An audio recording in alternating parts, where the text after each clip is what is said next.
오늘은 우리가 함께 본 여호수아의 말씀을 가지고 곁에 함께 계신 하나님, 곁에 함께 계신 하나님이라는 제목으로 하나님 말씀 함께 나누도록 하겠습니다. 추위에 잘들 지내고 계시나요? 더더욱 건강하셨으면 좋겠습니다. 계속 연이어서 우리 교회에서는 여호수아의 말씀을 보고 있는데요. 우리가 함께 보는 여호수아 12장 바로 앞장에 보면 여호수아 11장 마지막 절은 이렇게 끝납니다. 그 땅에 전쟁이 그쳤더라. 그렇게 오랫도록 지속되었던 가나안 전쟁이 드디어 끝난 것입니다. 그리고 그 전쟁이 끝난 이후에 여호수아 12장 한 장을 통틀어서 그 전쟁을 정리하고 또 모세와 여호수아 그리고 이스라엘 자손들이 차지하게 된 땅을 기록합니다. 그래서 여러 성경에 관련된 해설서나 주석들을 보면 여호수아서 전체 내용 중에 여호수아 12장은 별첨처럼 첨부되어 있는 말씀이라고 그렇게 이야기를 합니다. 그러니까 이게 없어도 전체 내용을 이해하기에 그렇게 어렵지 않은 거죠. 모세가 중심이 되어서 요단 동쪽에서 물리친 왕들을 12장에서는 기록을 합니다. 그리고 후반부에서는 여호수아가 중심이 되어서 물리친 요단 서편 지역, 그래서 가나안 중남부를 거쳐서 북부에 이르는 지역의 31명의 왕들을 기록을 합니다. 정말 이제 그 땅의 전쟁이 그쳐지게 된 거죠. 모든 전쟁이 끝났습니다. 그런데 바로 모든 것이 끝난 그 자리에 역사 속에서 사라졌던 한 인물, 모세가 다시 등장합니다. 이렇게 재등장한 그 모세 앞에 붙어있는 수식어가 여러분 혹시 뭔지 아시나요? 그 수식어는 여호와의 종이라는 수식어입니다. 그리고 모세와 여호수아 곁에 함께한 이들이 항상 있었는데 바로 그들은 이스라엘 자손이었어요. 그래서 여호와의 종 모세와 이스라엘 자손, 여호수아와 이스라엘 자손, 이런 식으로 역사 모든 전쟁이 끝난 그 마지막 부분에 그렇게 기록하고 있는 것이죠. 역사의 마지막 자리, 모든 전쟁이 그치고 모든 것이 끝난 그 자리에 모세 앞에는 여호와의 종이라는 수식어가 붙었습니다. 그리고 그런 모세와 여호수아 곁에는 바로 이스라엘 자손이라고 하는 공동체가 있었어요. 모든 역사는 끝납니다. 전쟁이 끝나듯 모든 인생도 그렇게 끝나게 됩니다. 혹시 여러분의 인생의 끝날에 여러분의 앞에는 어떤 수식어가 붙으리라고 생각하십니까? 모세와 같이 여호와의 종이라는 수식어가 붙을 수 있기를 간절히 기도합니다. 그리고 그 마지막 자리에 바로 내 곁에 함께했던 그리고 함께하는 공동체로 이스라엘 자손이라고 기록되었던 그 위대한 모세와 여호수아처럼 우리에게도 그렇게 귀한 믿음의 공동체가 우리의 인생의 마지막 자리에 있기를 원합니다. 그것은 우리에게 주신 첫 번째 교회인 가정이어야 할 것이고 또 나의 믿음의 생활을 연이어갈 수 있었던 교회여야 할 것이고 또 여기 베이징 랩과 같이 내가 일하는 일터가 되어야 할 것입니다. 역사의 마지막 자리, 인생의 마지막 자리에 내 앞에 붙는 수식어와 내 곁에 있는 공동체로 내가 누구인지가 드러나게 됩니다. 그리고 그것만이 내 뒤에 남겨지게 되는 것이죠. 지금 여러분 곁에는 누가 있으십니까? 그리고 지금 여러분은 누구와 함께 계십니까? 그 사람이 누구인지 알기 위해서는 그 사람이 무엇을 가까이 하고 있는지를 보면 된다고 합니다. 그 사람이 입을 열어서 많이 말하는 것, 그런 거 말고 그 사람 곁에 가까이 있는 것을 보면 안다는 거예요. 만약 그가 어떤 학문을 연구하는 학자라 그러면 그 사람의 가까이는 당연히 그 학문과 관련된 책들이 많이 있겠죠. 내가 만약에 사업을 하는 사람이라면 그 사업과 관련된 것들이 내 주변에 당연히 가까이 있을 것입니다. 여러분 곁에는 무엇이 가장 많이 있고 또 어떤 사람들이 가장 많이 있으십니까? 우리가 어떤 직업을 갖든 또 어떤 연령의 삶을 살든 우리가 마땅히 우리의 삶의 곁에 두고 또 함께 해야 하는 분이 있습니다. 그분은 바로 하나님이세요. 그런데 그 하나님이 만약 하늘에만 계신 분이라면, 그래서 그분은 그냥 신의 자리에 계시고 우린 이 땅에 인간의 자리에 있기만 한다면, 그 엄청난 격차로 인해서 우리는 그저 하늘만 바라봐야 할 것입니다. 그리고 저 하늘만을 바라보는 그런 먼 영혼의 시선만으로는 우리는 하나님과 친해질 수 없는 것이죠. 비유하자면 전화 통화만 하고 또 영상, 화상 통화만 하는 것으로 우리는 누구와 친분을 쌓을 수가 없습니다. 근데 마치 그런 걸로 하나님을 알아가고 하나님을 사랑한다고 말하는 것과 같은 것이죠. 그런데 그 높이 계신 하나님께서 이 땅에 내려오셨어요. 나와 관계 맺기 위해서 오신 거죠. 그분이 하늘에 계시다는 사실은 그분이 위대한 신이라는 것을 말씀해 주지만, 만약 그분이 거기에만 계시다면 우리와 어떤 인격적인 관계를 맺을 수 없습니다. 곁에 함께 있지 않기 때문이죠. 그런데 그 주님이 그런 곳에 계신 하나님에 대해서 우리 주님이 우리에게 가르쳐 주신 주님의 기도에 분명히 기록하고 있어요. 하늘에 계신 아버지가 아니라 하늘에 계신 우리 아버지. 예수님은 우리에게 하나님을 이렇게 부르라고 가르쳐 주셨습니다. 하늘에 계신 우리 아버지.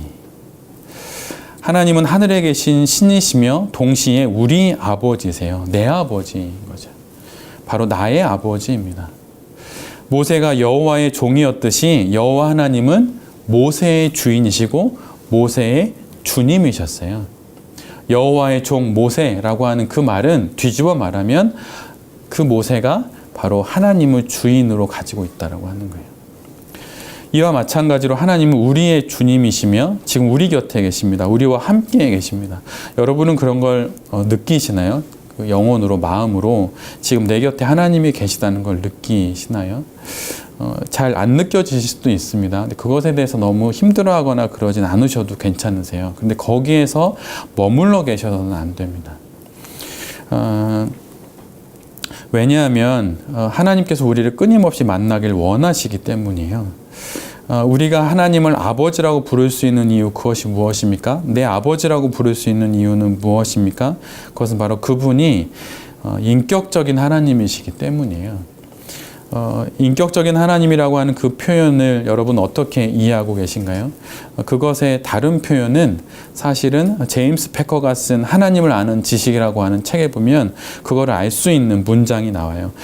제가 읽어드릴 테니까 한번 잘 귀담아 한번 들어보세요. 하나님을 이와 같이 묘사하는 것, 그러니까 인격적인 하나님이라고 묘사하는 것은, 우리가 관계 맺고 있는 하나님은 비인격적이고 무관심한 단지 하나의 우주적인 원리가 아니라 생각하고 느끼며 활동하고 선을 기뻐하시고 악을 미워하시며 언제나 자신의 피조물들에게 관심을 갖고 있는 살아계신 인격체라는 사실을 깊이 깨닫도록 하기 위한 것이다. 문장이 좀 긴데 설명해드리면 이런 거예요. 우리가 하나님을 인격적인 하나님이다라고 말하는 것은 그분이 첫 번째 비인격적인 분이 아니라는 거예요. 그리고 그분이 인격을 가지고 계시기 때문에 하나님의 자녀인 우리에게 관심이 있다는 거예요. 만약 내가 어디가 아프거나 나의 삶에 공고함이 있거나 그럴 때 하나님이 우리에 대해서 관심을 가지고 계신 살아계신 분이라고 하는 거예요. 그래서 그분은 우리가 선을 행할 때 기뻐하시고 악을 행할 때 미워하시면서 우리의 모든 삶, 피조물에게 관심을 갖고 계신 분, 즉 살아계신 분이라고 하는 것입니다. 그래서 그 하나님은 우리의 삶에 무감하지 않으세요. 관심을 가지시고 우리에게 끊임없이 만나기를 원한다고 하는 거죠. 즉 인격적인 하나님이란 지금 살아계셔서 지금 내 곁에 계신 거예요. 지금 바로 내 앞에 계신 겁니다.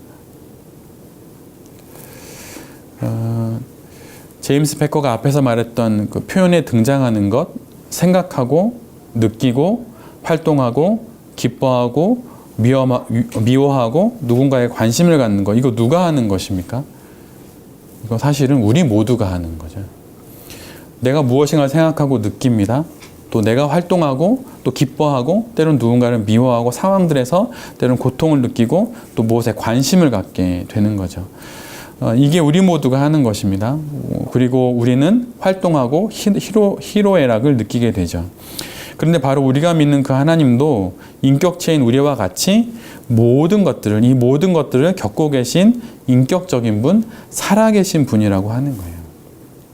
삶의 고비고비를 넘어서면서 여러분 기도하시면서 살아계신 하나님을 만나지 않으셨나요?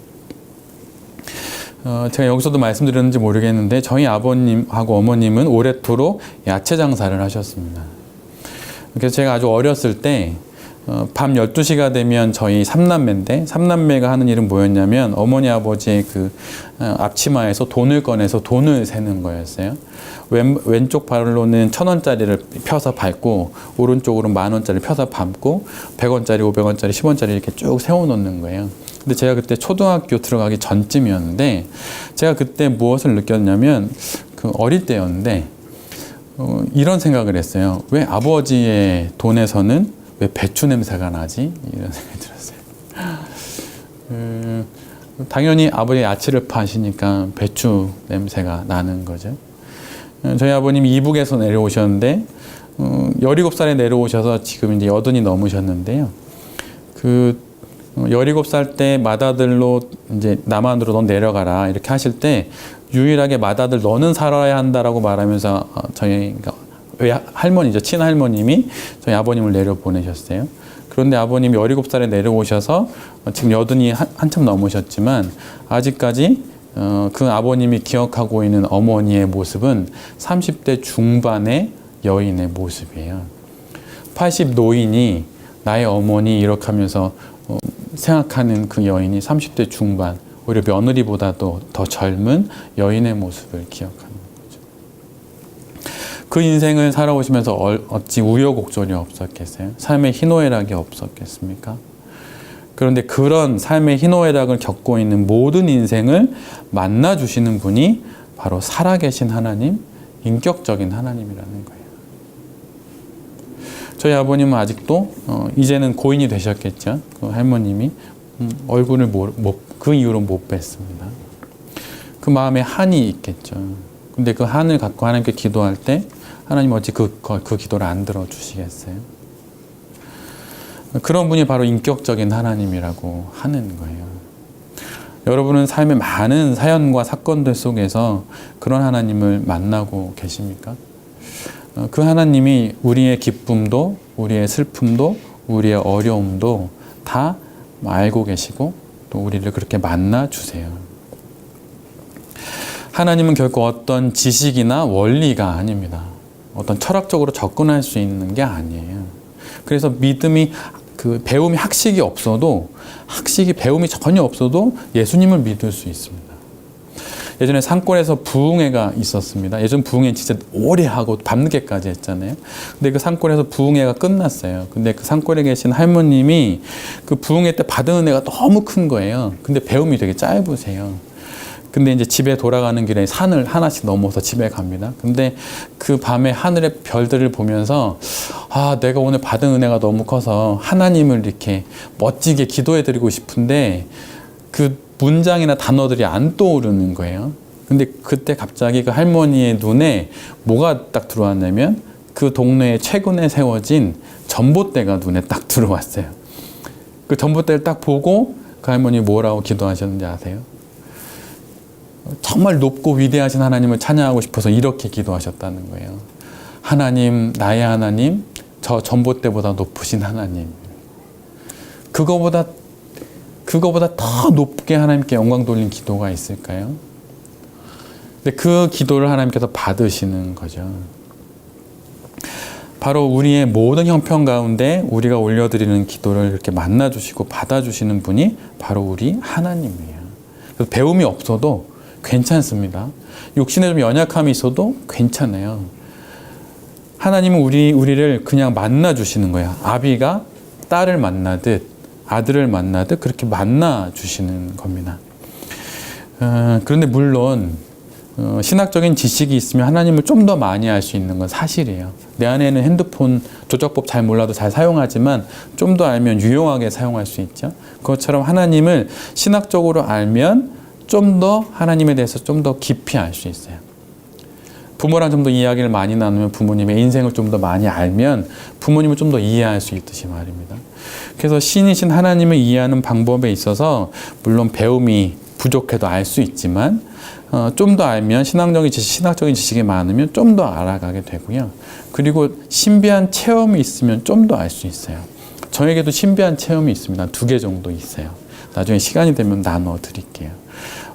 그때 그 신비한 체험을 딱 갖고 하나님이 이런 분이시구나, 나를 이렇게 사랑하시는구나, 나를 살리시구나 라고 하는 것을 경험하게 됩니다. 그러면서 어떤 신비한 것이 아니라 내 앞에 바로 앉아 계셔서 내 곁에 계셔서 나와 함께 계셔서 나의 모든 형편을 아셔서 나와 함께 관계 맺기를 원하시고 나를 만나주시는 그 하나님을 바로 내가 만나게 되는 거죠. 그리고 그런 인격적인 만남들 속에서 저 멀리 산 위에 계시고 저 하늘 위에 계신 그 하나님이 실은 바로 나를 지금 나와 만나기를 원하시는 그런 나의 하나님, 바로 나의 아버지라는 것을 알게 되는 거죠. 살다 보면 삶에 많은 사연들을 겪게 됩니다. 아픔들이 있어요. 사랑하는 이를 먼저 떠나보낼 수도 있겠죠. 어찌 그것을 어찌 슬퍼하지 않을 수가 있겠어요? 그 박완서 씨가 있습니다. 소설가죠. 원래 가톨릭 신자신데요. 박완서 씨가 그 잘 키웠던 장성한 아들이 있었습니다. 근데 얼마나 잘 키웠는지 의사였어요. 의사. 근데 그 아들이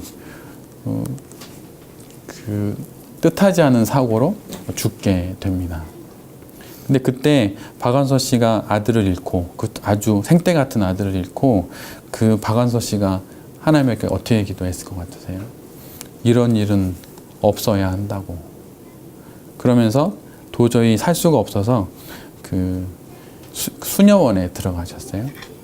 개인 방에 들어가셔서 기도하고 그러는데 이제 밥을 먹으러 안 나오니까 수녀님들이 식판에 밥을 받아가지고 이제 문 앞에 놔주는 거예요. 근데 아침밥을 갖다 드리면 점심밥을 갖다 드릴 때까지 그게 그대로 있는 거예요. 점심밥을 갖다 드려도 또 저녁밥을 갖다 드릴 때쯤은 점심이 그대로 있고.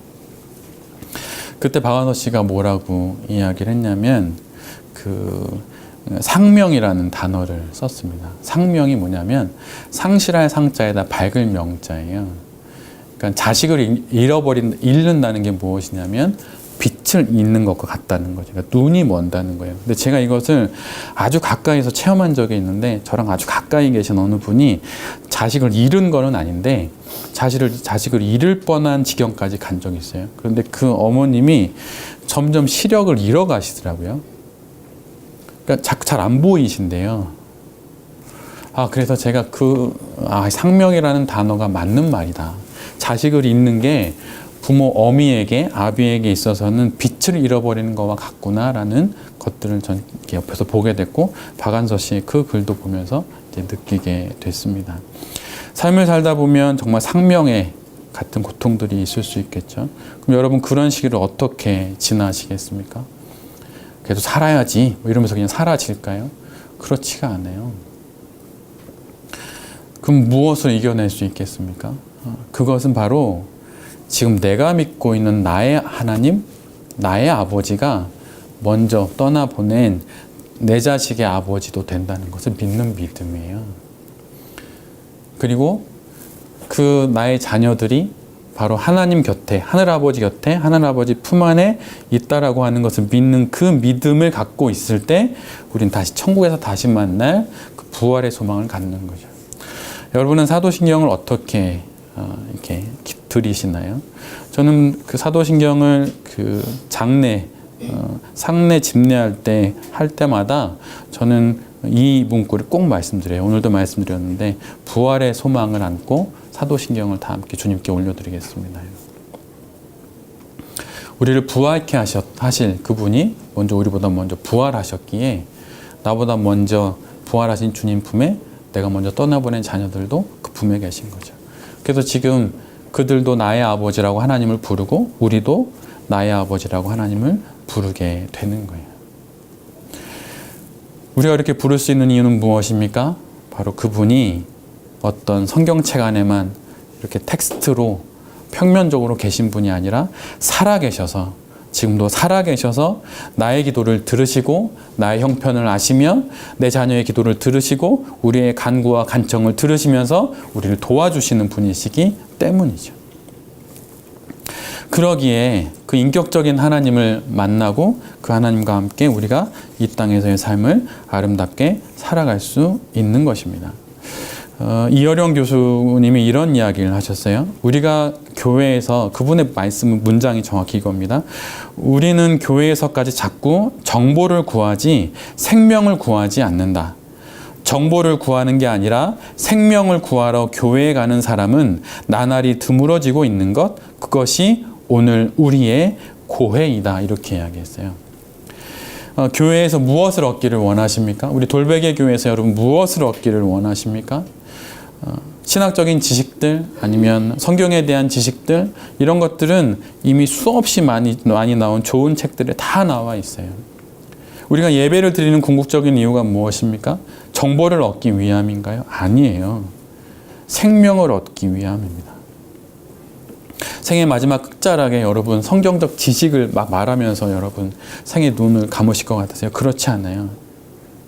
목회자로 살아간다는 것은 무엇이냐면 어느 누구도 초대받지 못하는 가장 은밀한 가족의 마지막 끝자리까지 초대받는 것입니다. 그런 끝자리에 가서 초대받게 되면 정말 생의 마지막 순간들을 보게 될 때가 있어요.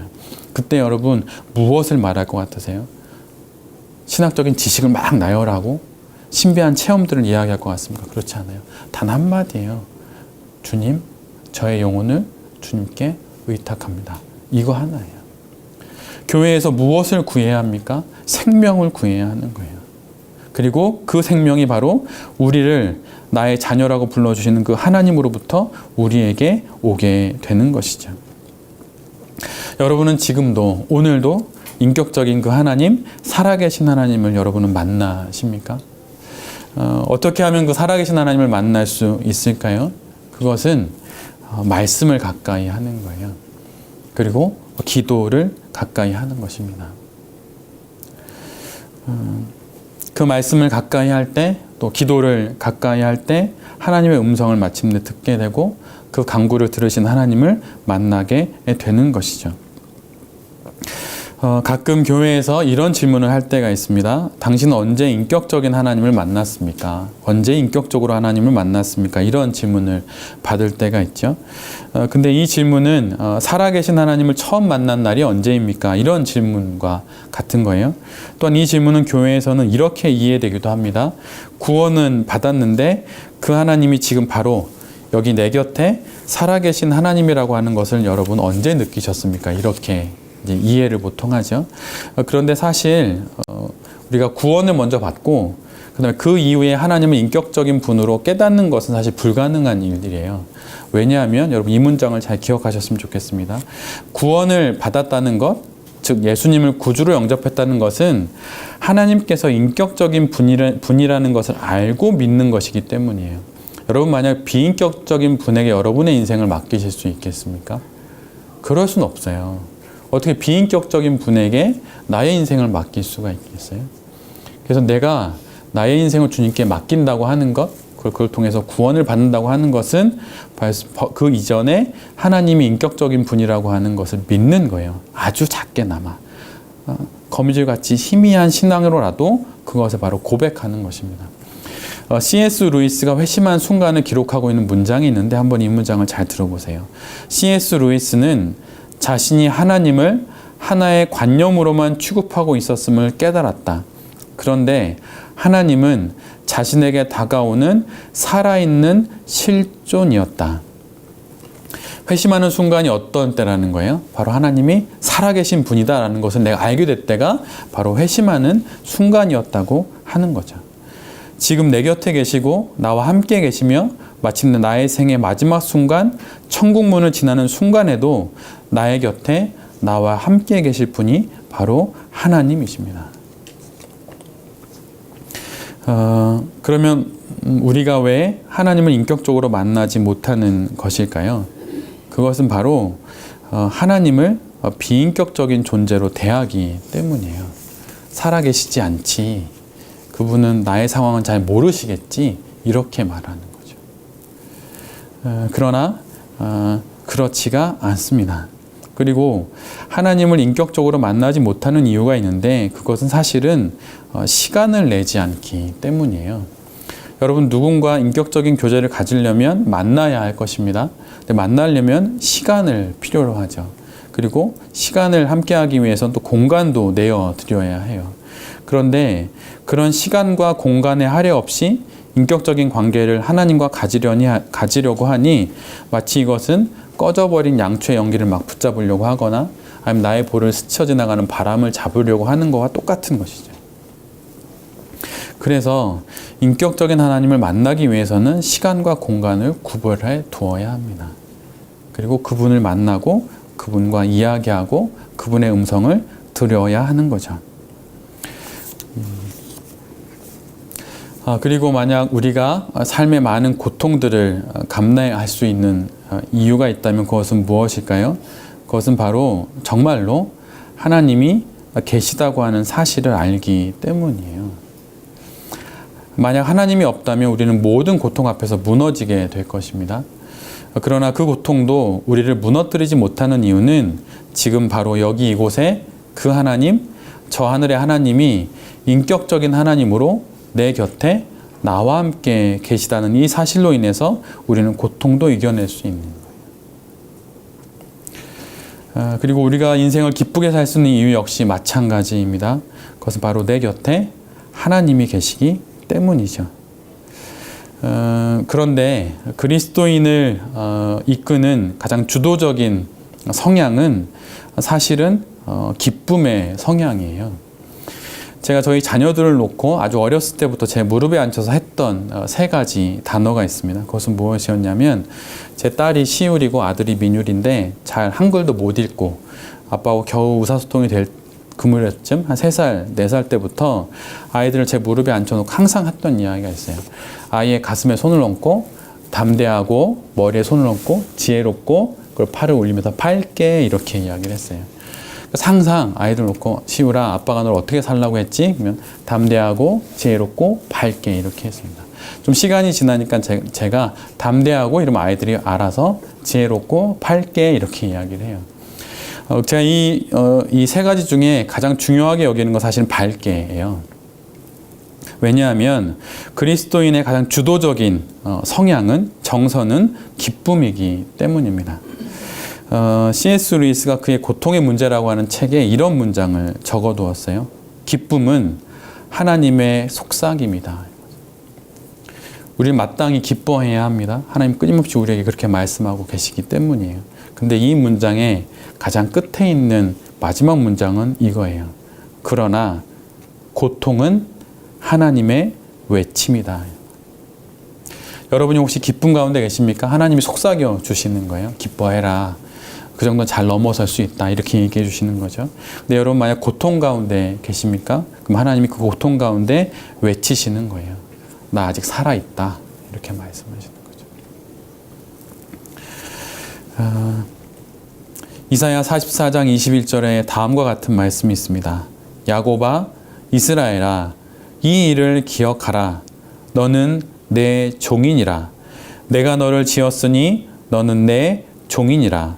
이스라엘아, 너는 나에게 잊혀지지 아니하리라.